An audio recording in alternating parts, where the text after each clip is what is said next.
do Sul, que são uma população que foi oprimida ao máximo possível e continuam oprimindo, uma população que, em suma, que está, né? E tem situações em que o suicídio tem causas mais de outra ordem, de outro tipo, que tem a ver com modos indígenas de resolução de conflitos sociais, conflitos pessoais. Então é muito difícil de analisar. Eu não estudei o caso Guarani e Kaiowá, que é o caso mais dramático, então não arrisco a dizer nada sobre ele, porque qualquer coisa que eu diria seria leviandade, até porque a situação é gravíssima, no sentido assim, é tão grave que falar qualquer coisa sem ter realmente um conhecimento profundo seria leviandade. Eu sei que é uma situação muito grave, e é claramente uma resposta a uma crise. Né? Por que são crianças que estão se suicidando? A gente sabe que o suicídio tem um poder epidêmico enorme, isso é em todo lugar. O suicídio tende a produzir mais suicídios.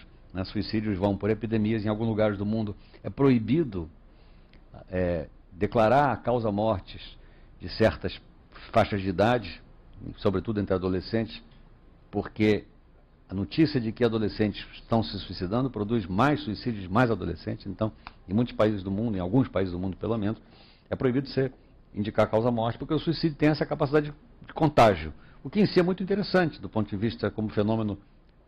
Né? Por que o suicídio contagia? Né? Estranho, é uma coisa muito... Né?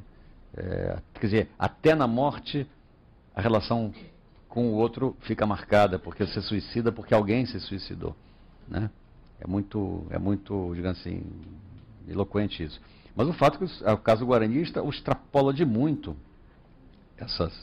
esse fato, que a gente sabe que ao mesmo tempo também é inexplicável. Por que na Hungria ou na Suécia tem uma taxa tão alta e no país do lado não tem? Por que na Suécia tem, na Noruega não tem? Eu não sei, mas enfim.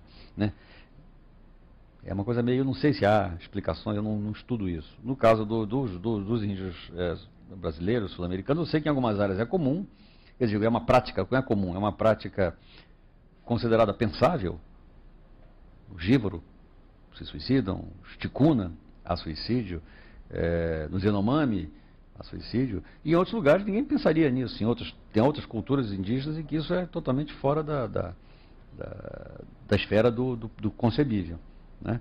No caso Guarani, eu não sei quando começou, não sei se era uma prática tradicional, um recurso tradicional que simplesmente se radicalizou pela crise, se generalizou, porque a população chegou o povo Guarani chegou, esse Guarani Kaiowá de Mato Grosso do Sul, chegaram a uma situação de opressão e de vilipêndio, de tal forma que essa se tornou uma saída desejável, né? Ou se, ao contrário, o suicídio guarani começou numa cultura que não tinha isso como eu tive, portanto, é um fenômeno inteiramente novo na história do povo. Eu não sei. Eu sei que, para quem não sabe, o Guarani do Mato Grosso do Sul tem uma taxa de suicídio altíssima, que atinge preferencialmente os jovens, e é um suicídio particularmente, como se diz, chocante, porque envolve enforcamento a baixa altura, e, portanto, a pessoa tem que realmente, que não se trata de um suicídio desses que morreu porque se atirou e, portanto, não pode se arrepender durante o trajeto, mas, ao contrário, a pessoa tem que desejar morrer até morrer. E, portanto, é um suicídio extremamente dramático. Né? E isso é uma coisa que está acontecendo aí, em Mato Grosso, enquanto estão passando por cima deles caminhões de soja, os tratores, os agrotóxicos e assim por diante. E viva o Brasil!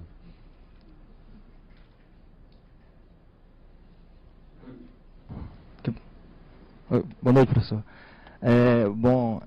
Durante a sua palestra eu me lembrei muito do texto do Márcio Goldman, dos tambores de Ilhéus, né? E que ele ouviu os tambores dos mortos.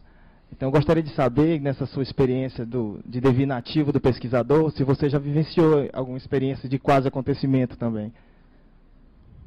Boa questão. Não estou fazendo suspense, não. Não. Infelizmente não. Eu sou muito limitado do ponto de vista das minhas capacidades não sei, nesse sentido assim. Eu tenho como é que eu vou dizer? Não consigo, até agora, né? Em compensação, eu tive, como eu disse, eu tive sim essa experiência, como eu falei, parado pela polícia. Eu sou capaz de reproduzi-la nos termos da minha própria cultura. Eu nunca tive essa experiência no mundo indígena, mas já tive ela várias vezes no mundo de brancos, né? E, portanto, num certo sentido, eu sei do que eu estou falando. Enfim, né? Ainda mais para aqueles que cresceram debaixo da ditadura, esses, então, as pessoas da minha idade, saberão mais ainda do que eu estou falando, né?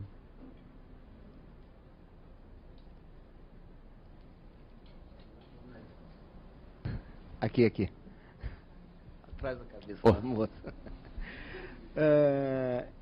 Parece muito interessante esse mecanismo do índio, logo que a pessoa morre, passa a ser inimigo. Então, isso parece que leva, vamos dizer, ele não sentir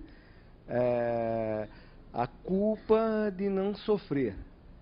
Agora, em termos práticos, realmente isso acontece? Morre um filho ou um pai, eles não sentem isso imediatamente?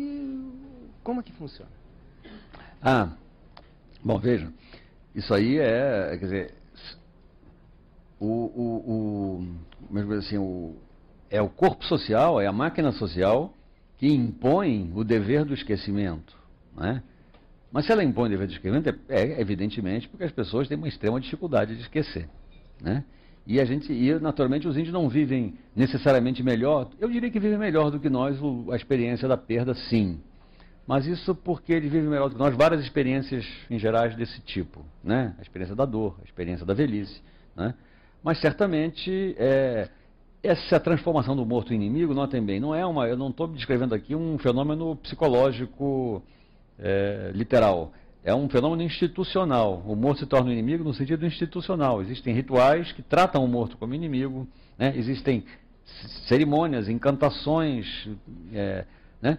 que você, interpretando antropologicamente, percebe, mas isso está sendo feito porque o morto está sendo tratado como inimigo. Daí a dizer que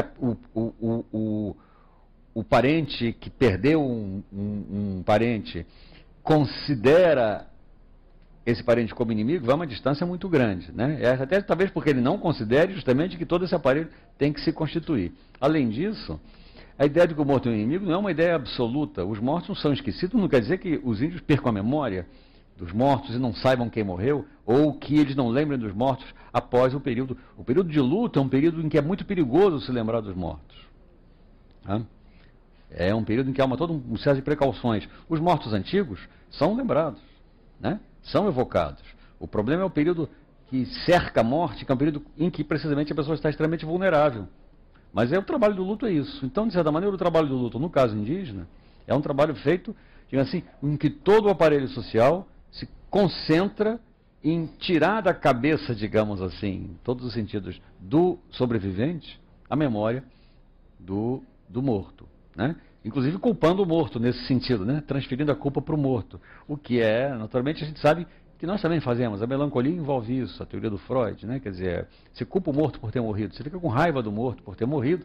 O que os índios fazem é dizer, não. Digamos assim, a esperteza, vamos dizer assim, né? Psicanalítica, digamos, do índio, dizer, não, eu não estou com raiva do morto, ele é que está com raiva de mim, né? É ele que está me perseguindo, não sou eu que estou com raiva dele, não sou eu que estou com rancor porque ele morreu, que é a teoria clássica. A gente sabe que a melancolia envolve isso, o luto envolve isso, é uma raiva do morto, porque o morto morreu, ele não me deixou, né? Como é que ele fez isso comigo? Essa é a sensação que tem a pessoa que sobrevive. O que os índios fazem é inverter isso, mas é uma inversão, evidentemente, como é que eu vou dizer, pensada, se eu posso me exprimir assim, né? Isto é, deliberada, é um processo, é um esforço, é um trabalho simbólico. O trabalho de culpar o morto é um trabalho simbólico, né?